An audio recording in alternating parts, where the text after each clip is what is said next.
সাবধানে থাকিস সবাই। জঙ্গলটা এখন সত্যি শয়তানদের আড্ডা হয়েছে। সবাই যখন এই আলোচনায় মশগুল, তখন হঠাৎ অপূর্ব নামের এক যুবক সেখানে এসে হাজির হল।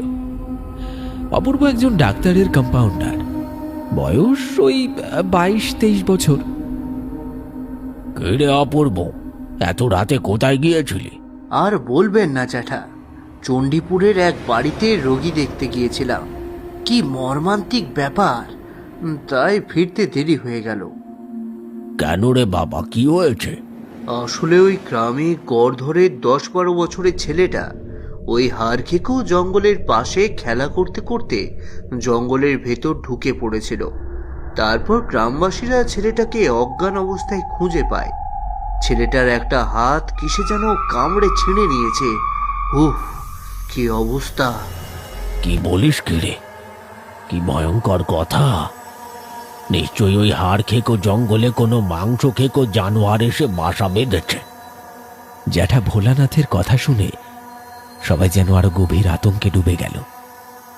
একটা বন্য জন্তু হলেও না হয় একটা ব্যাখ্যা দেওয়া যেত, কিন্তু যেভাবে একের পর এক ঘটনা ঘটছে তাতে ভয়ের একটা কালো মেঘ যেন গ্রামের ওপর চেপে বসেছে।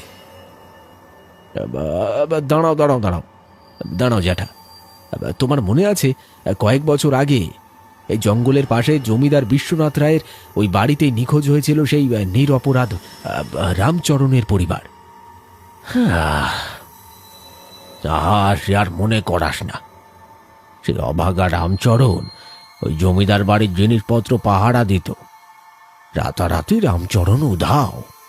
হ্যাঁ, আর সেই সময় গুজব রটেছিল যে ওই জমিদার বাড়ির ভেতরে নাকি গুপ্তধন খুঁজতে এসে ওই রামচরণকে খুন করেছিল, আর তার প্রেতাত্মা ঘুরে বেড়াচ্ছে। কিন্তু এই ছেলেটির হাত কামড়ে ছিঁড়ে নেওয়ার ঘটনা তো মানুষ বা প্রেতাত্মার কাজ হতে পারে না।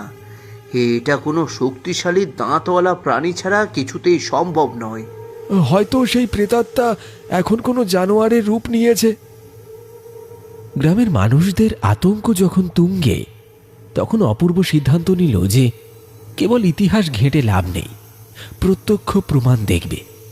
কিন্তু একা গেলে যদি কোনো বিপদ হয়, তাই সিদ্ধান্ত হলো অপূর্বর সঙ্গে গ্রামের দুজন সাহসী যুবক ওই জঙ্গলে যাবে পরিস্থিতি পর্যবেক্ষণ করতে। অপূর্ব, তোর সঙ্গে যাবে মনোজ আর ধীরেন। ওরা দুজনেই শিকারী, সাহস আছে। কিন্তু মনে রাখিস, তোরা শুধু দেখবি কোনোভাবে যেন জঙ্গলের গভীরে না যাস। আমি বুঝেছি কাকা।